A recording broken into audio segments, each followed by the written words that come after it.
Just for me, Coach. Yes. Please be seated. The record will show the presence of the jury, the defendant, and all counsel.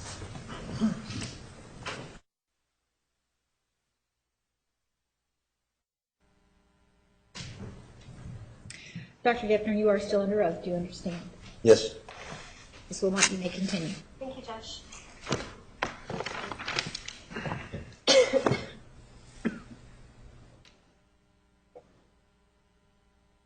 Good morning, Dr. Gepner. Good morning. We left off yesterday talking about Ms. Arias' relationship with Mr. Juarez. Is that right? Yes. And you were telling us that basically what's important to you about that particular relationship. And we were discussing how she had left school, moved in with him, the conditions of the house that she lived in with him. And you were about to tell us what was important to you about this particular relationship. So could you tell us? Oh, yes. Outside the home, that was her first relationship, and it was abusive. It was not only rocky and in and out, and her being very young, still in her years, and he was a few years older, but it was, according to her and her brother and others at the time who knew both of them, that that it was emotionally abusive. And then there's also a pretty serious incident of physical abuse where he evidently was a big guy, at least according to the reports. There's some lack of foundation as to his height. Did you overruled? Judge, may we approach? Yes.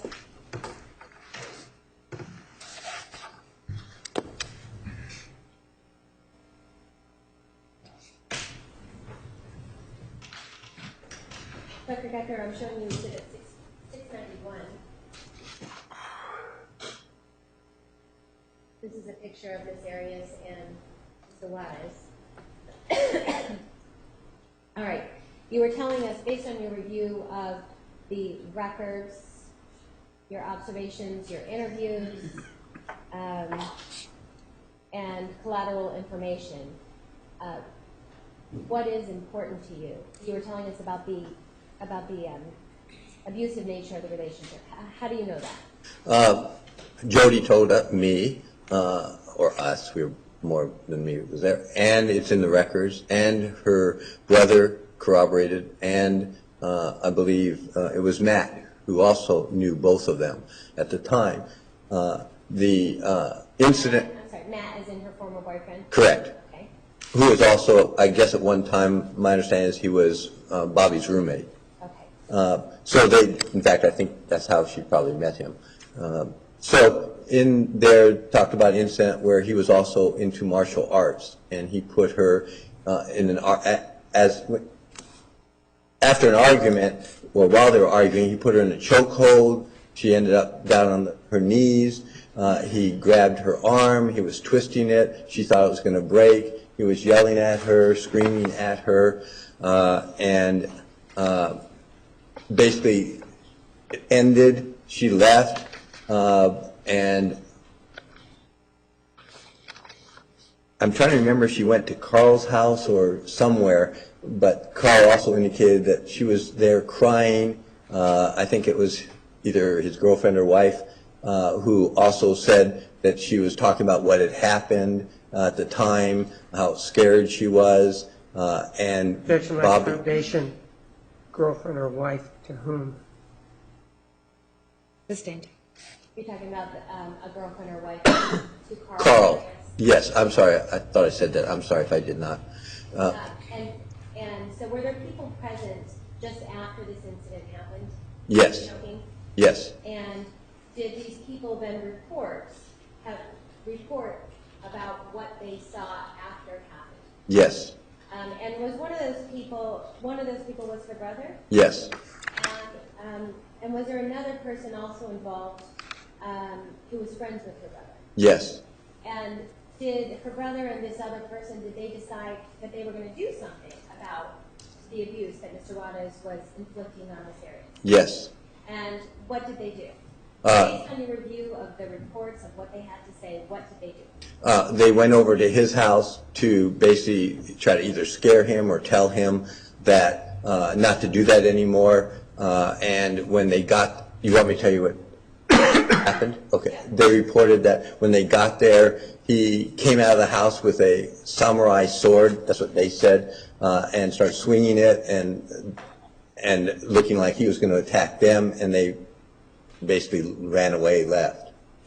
And was there also another person at the house who saw, another collateral witness who saw Jodi at the time? Yes. And when he saw Jodi crying, did he have a conversation with her about she should stay here, she doesn't have to go back, those types of things? Yes.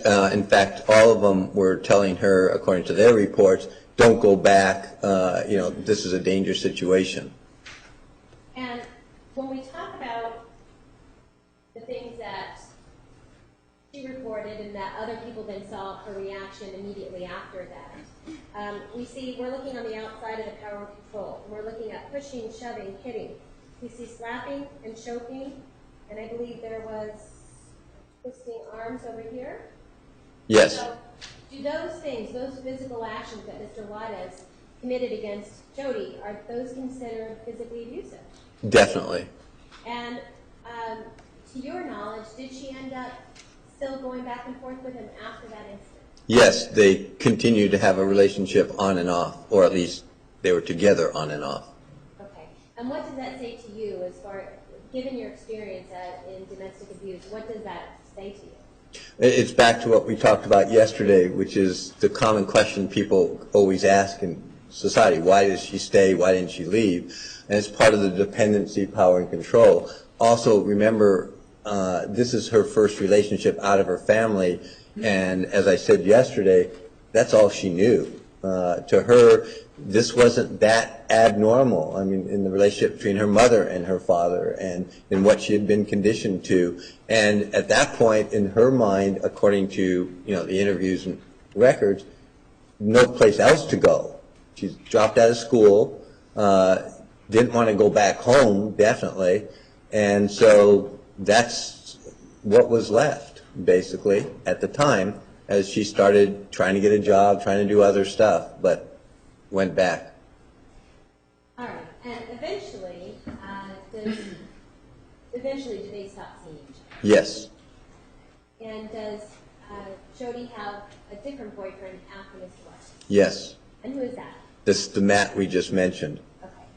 And did you look at the records and what Mr. McCartney had to report and what Ms. Arias had to report and any other records that were available to you about their relationship? Yes. And how long did it last about? I think about 2 years. Okay. And so... Well, the relationship was, according to both of them, they're still friends. Oh. So it's not like the relationship boyfriend-girlfriend was about 2 years, but they've continued in contact long afterwards. So after their breakup, they remained friends? That's what they both indicated. And what type of relationship was this? Was this a monogamous relationship, or was it open? No, it was, well... I guess for each party. So let's talk about for Jodi. For Jodi, it was a monogamous, according to her, and there's no evidence or information that there was anybody else that she was either dating or had any relationship with during that time. So it was a serious relationship. They were together, moved actually, and were together when they moved, worked, I believe, at the same place after they moved, relocated, and continued on. And so from her standpoint, it was monogamous, but later on, it wasn't monogamous from his standpoint. In other words, he had an affair towards Objection, the lack of end. foundation information for that. Sustained. Based on your review of the records, I'm showing you exhibit number... Sorry, did you say something? No. I'm showing you exhibit 692. That's a picture of Ms. Arias and Mr. McCartney, right? Yes. And based on your review of records, statements that Mr. McCartney has made, and other records that you have been able to review, are you aware of how their relationship ended? Yes. How did it end? He had an affair. Her terms were that he cheated on her, and she found out, and that's what led to the breakup. Okay.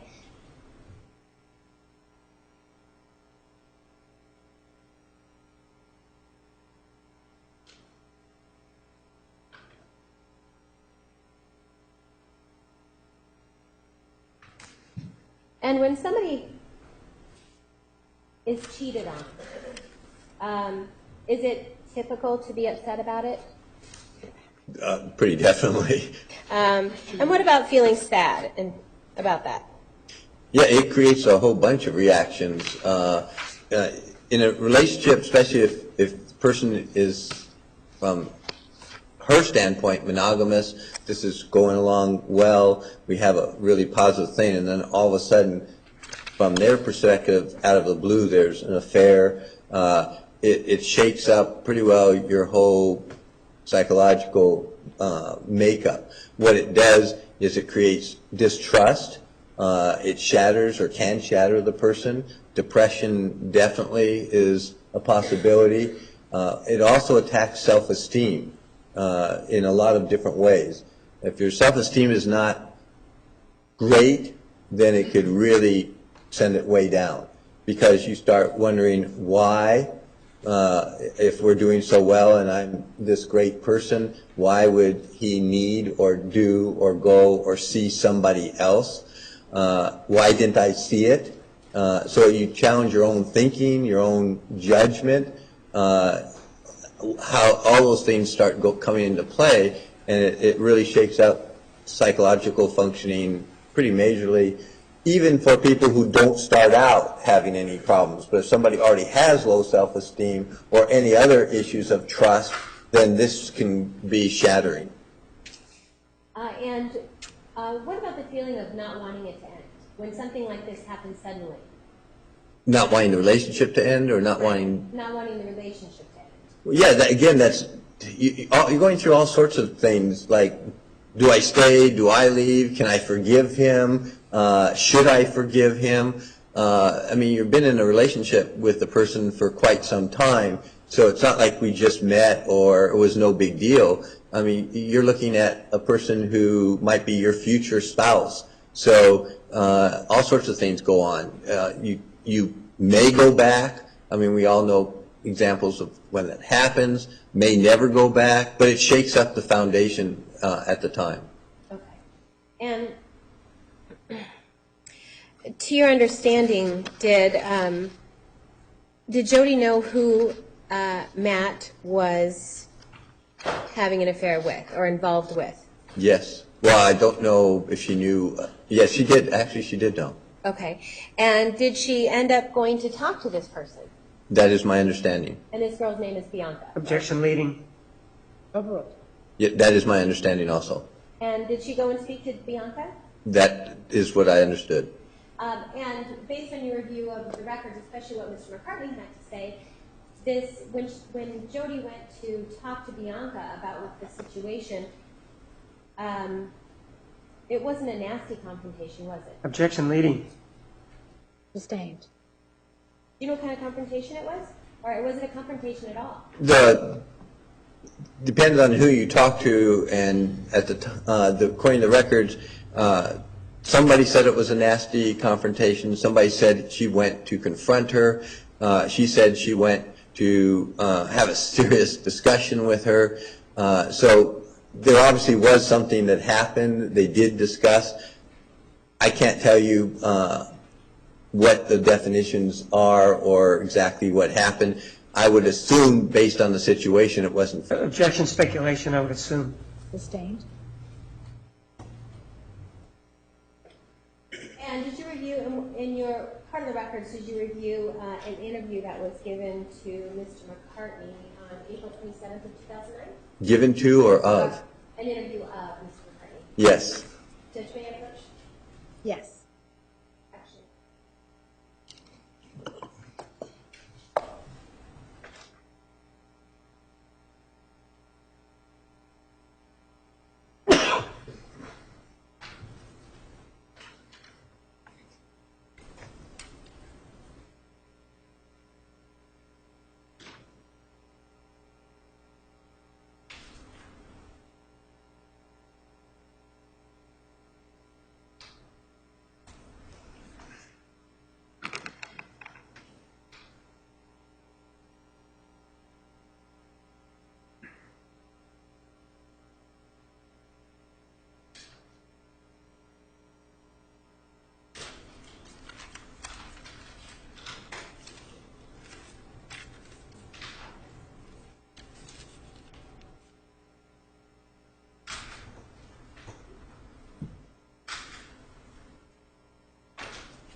the interview with Mr. McCartney?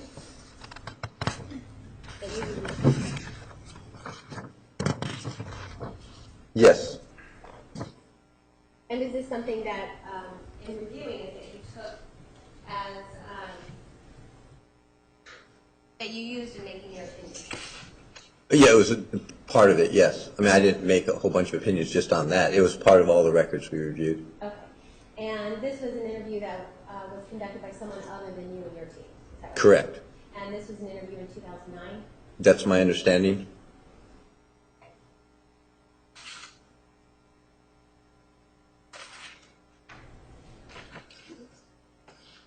Judge Defenseman's in Exhibit 786? Any objection? Yes, Foundation, if I may voir dire him on that.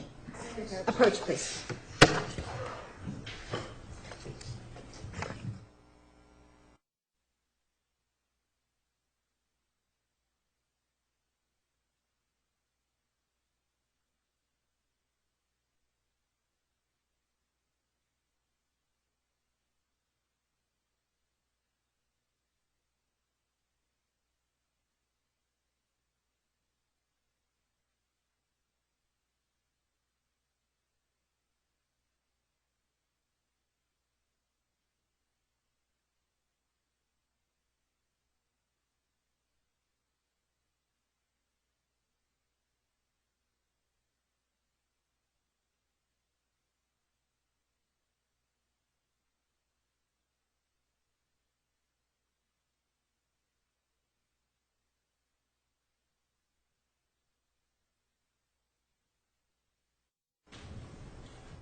Is it admitted, Judge? Yes, 786 is admitted.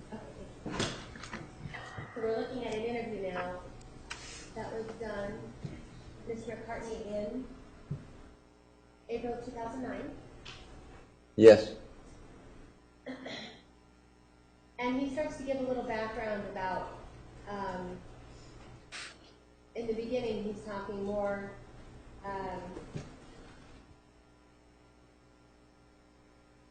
about where they worked together afterwards. Yes. After their relationship ended. Towards the bottom of the page,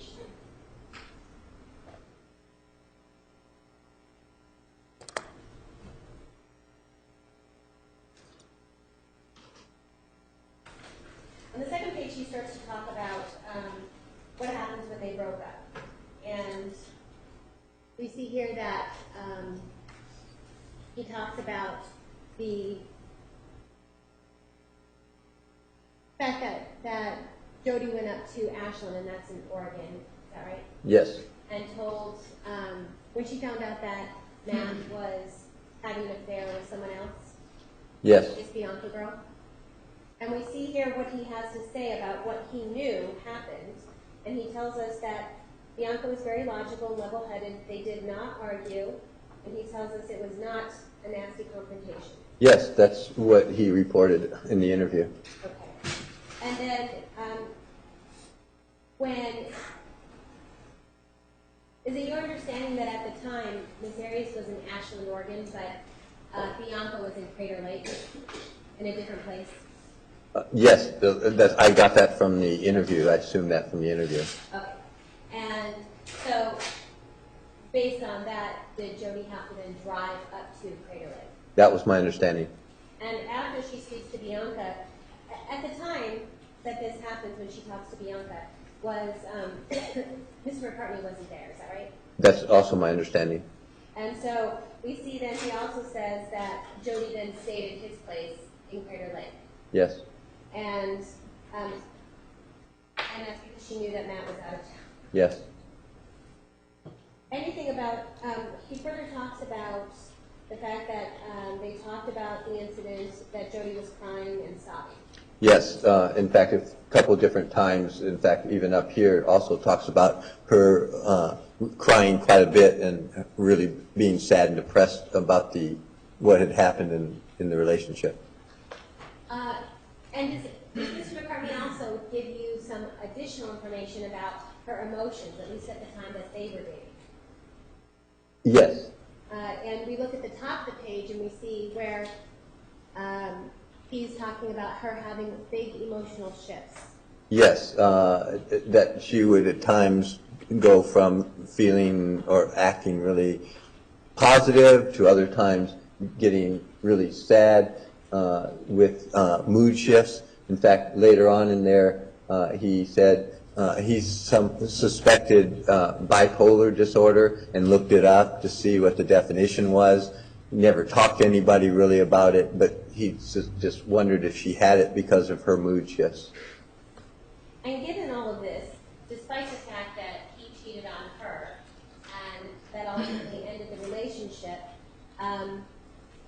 you said that they were still friends?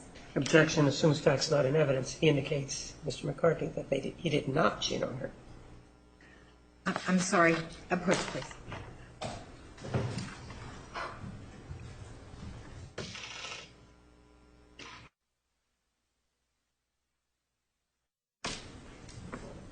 Dr. Geffner, based on your review of the records, of all the records, is it your understanding that Mr. McCartney started a relationship with another girl, Bianca, before he ended the relationship with Jodi?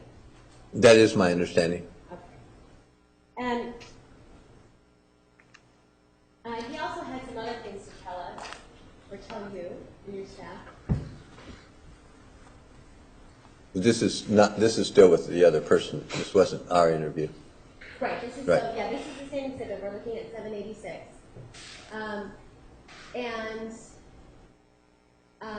They talk about her job, how she ends up getting down from going from Ashland, Oregon to Ventana Inn in Big Sur. Yes. And he also tells us that they dated for approximately 2 years. Yes, that is correct. Okay. And he tells us that she was loving, kind, happy, and affectionate. Yes.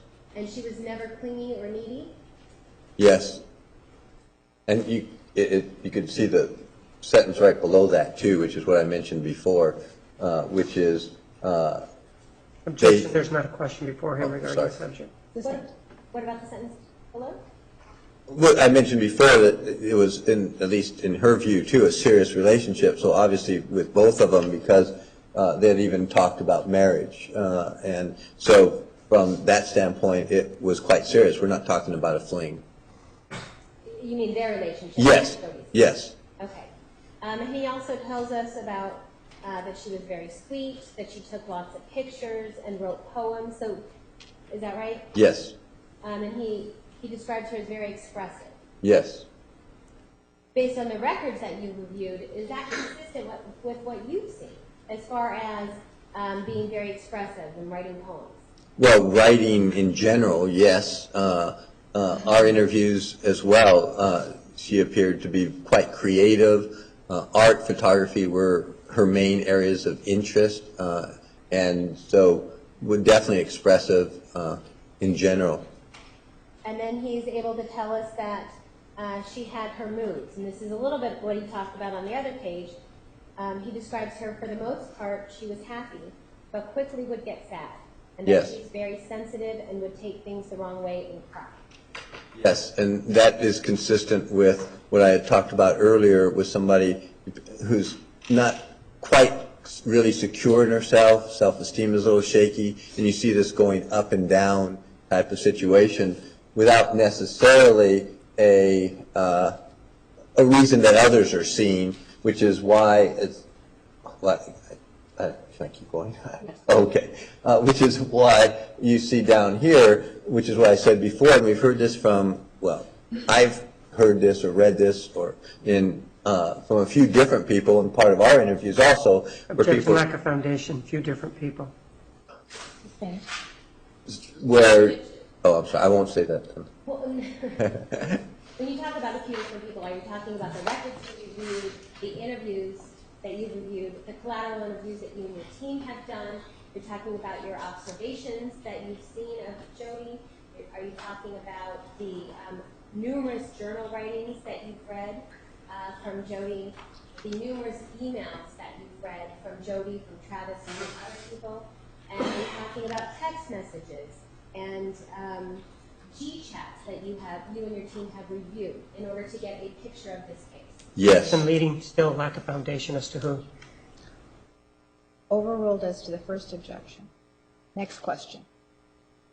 Well, you were finishing your answer, you were telling us what this is back to you. Yes, I was starting to talk about bipolar disorder, which came out in the different things that you just read. Our collateral interviews. Objection, lack of foundation. What specifically? Yes, you may approach.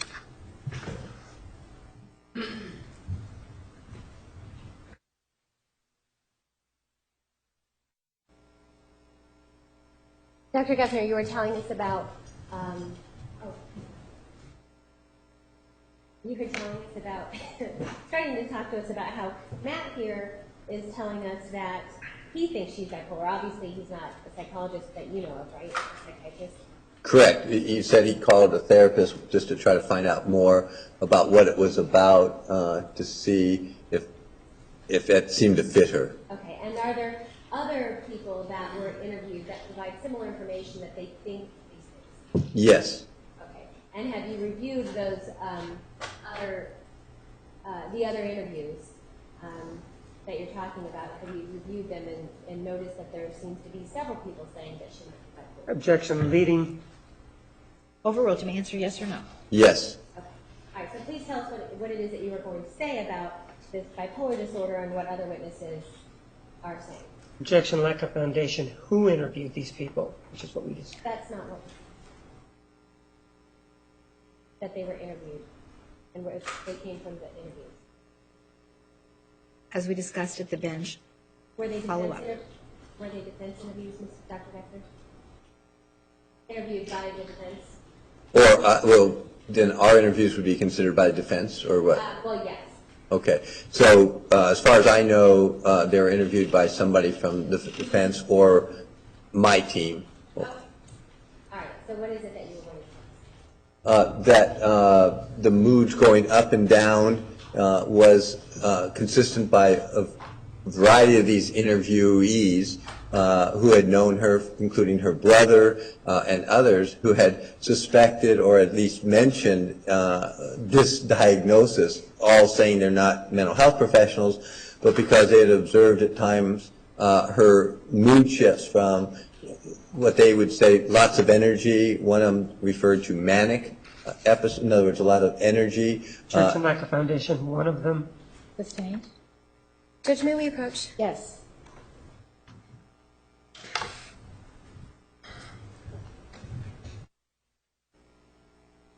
Thank you. Okay, Dr. Becker, you were telling us that Ms. McCartney talked about her rapid emotion shifts, and then you were telling us that there are some other sources, other witnesses, or people who were interviewed that noticed similar things. And so in 783, this is you and your staff's interview with her brother, Daryl Arias, and we see right here where the arrow is. What does he have to say about it? He is saying this similar rapid shifts in emotions, and you can see here again he used the word quick shifts. I believe he said somewhere in there, but I don't know where. Also mentioned bipolar, and you'll see up here he's referring to his half-sister Julie, and my recollection is that Julie also mentioned that. I don't remember all the people who said that, but that was a common type of response that people who are interviewed either by us or others indicated. And are these common responses something that you're seeing as a thread throughout by people who knew Jodi? Yes. And people who had spent time with Jodi? Yes. Okay. All right, so we initially started talking about her relationship with Matt McCartney. Is there anything then about this information or this relationship that is important to you? Yes. Tell us what. When he was asked to describe Jodi, some of the things that we looked for that he said was what he described both before and after. So one of the terms that he mentioned in there was that she wasn't manipulative. She didn't really get angry much. She didn't. There was no aggressiveness in the relationship, no abuse in the relationships, which is consistent with what our interview with Jodi found as well. And so, is it also consistent with testing? Yes. In what way? Well, the testing showed that there did not appear to be a pattern of hostility, anger, aggressiveness as part of her personality. The depression, anxiety, those things were obviously there. Self-esteem issues were there. Matt, in his interviews, talked about, how hard she took the breakup and how long it took her to get over it. And those things are consistent, again, with her seeking a relationship, seeking stability, seeking love and attention, and then when it gets challenged like it did here in the breakup, her identity is really seriously affected. Okay. And that's based on who she is already? Yes. When you say her identity is affected? Yes. Okay. And is that based, who she is already, meaning, does she have any control over who she is already? Well, you do have some control, obviously. It's not like everything is set, but you're seeing over time a pattern of behavior from childhood into adolescence into young adulthood that is getting pretty ingrained, with some of the same things that Matt reported, that then we see even a decade later in our testing. So those are the types of things, again, when we go back to the jigsaw puzzle, we're trying to look at the pieces. We're not looking at every detail, but we're trying to get the big picture to figure out, what is going on and what is the likely situation. Okay. All right. And so after their relationship ends, does Miss Arias move to Big Sur? Yes. And what's in Big Sur for her? Oh, a restaurant. It's a new environment. I believe it was called Ventana. I may be pronouncing it wrong. And there was other opportunities there too. There were like a tourism thing. It's a tourism place, Big Sur in California. And there were other opportunities for her to begin to utilize her photography interests as well. Okay. And when she went to Big Sur, did she have a job waiting for her at Ventana? Yes, that is my understanding. Okay, and you said that she and Matt continued their friendship after they broke up? Yes, or at least in contact, yes. Okay, who moved first to Ventana? Oh, I don't remember actually, between Matt and, you're talking about Matt and Jodi? Right, so Jodi ended up going to Ventana because she had a job waiting for her as a server. Right? Yes, she had been interviewed. Okay. And she had been interviewed by some people that actually knew, let me ask it this way. Are you aware of whether or not Matt and Jodi participated in martial arts together? Yes. And did they take it from a teacher, a person in Ashland, Oregon?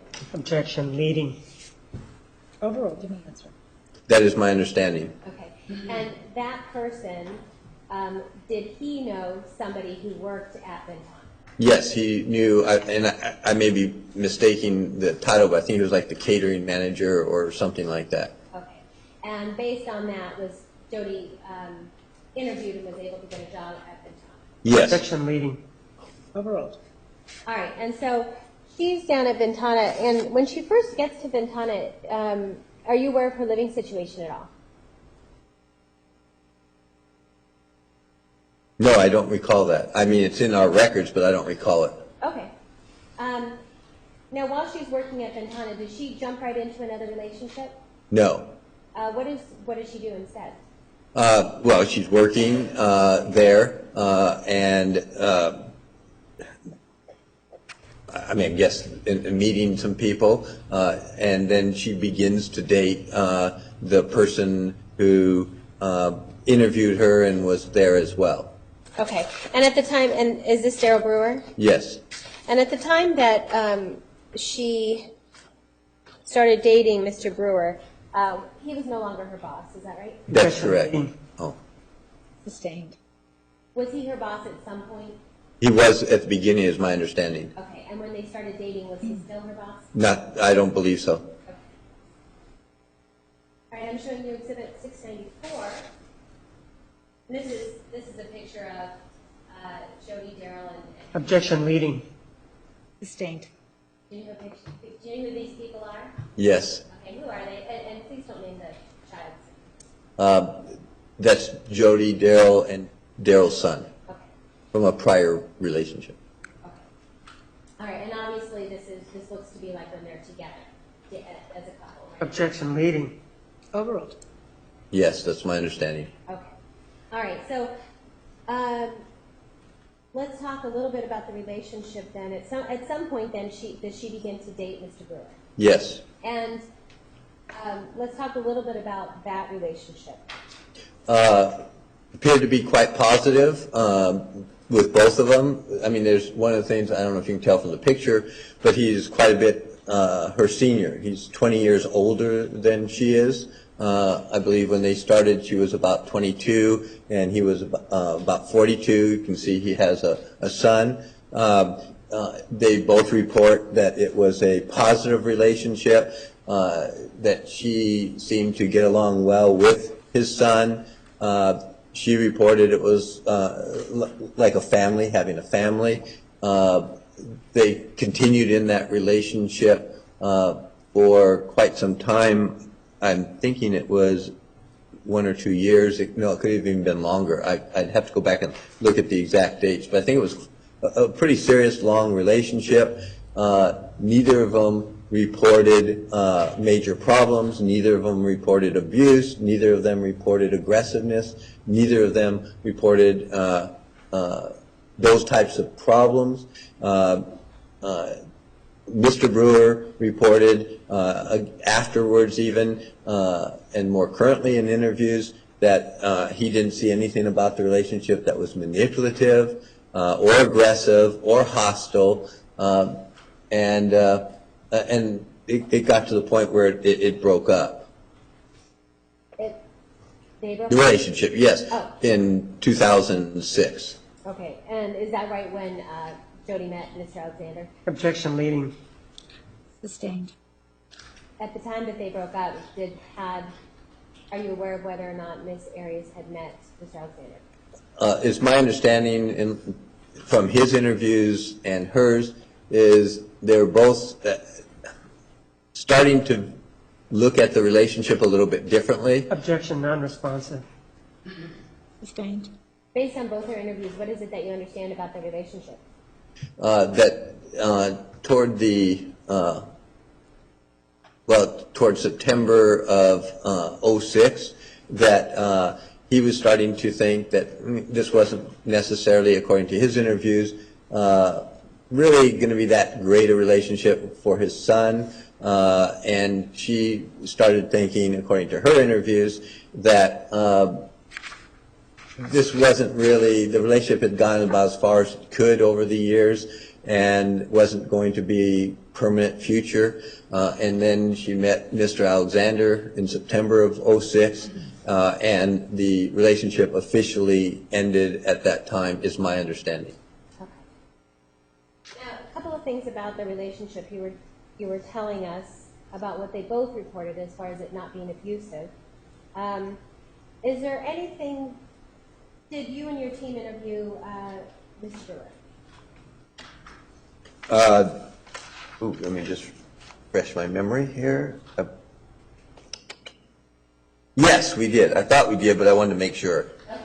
He looked at something. I'm wondering if that's something that's been marked into evidence. It doesn't appear that it is. When he looked at it and then answered the question, I'd ask that it be marked as an exhibit. Yes, we're going to take the morning recess. Ladies and gentlemen, 10 minutes, 10 minutes. Remember the admonition. All rise.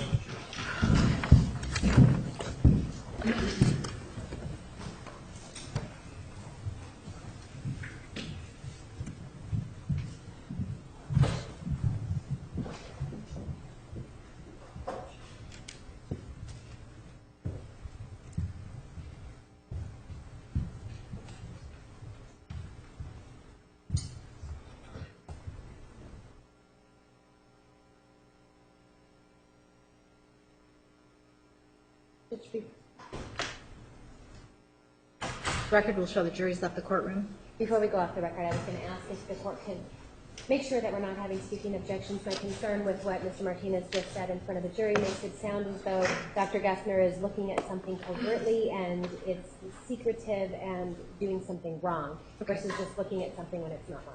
All right, well, you can clarify that when the jury comes back. Yes. Give it to her. Please, thank you. All right, we're at recess.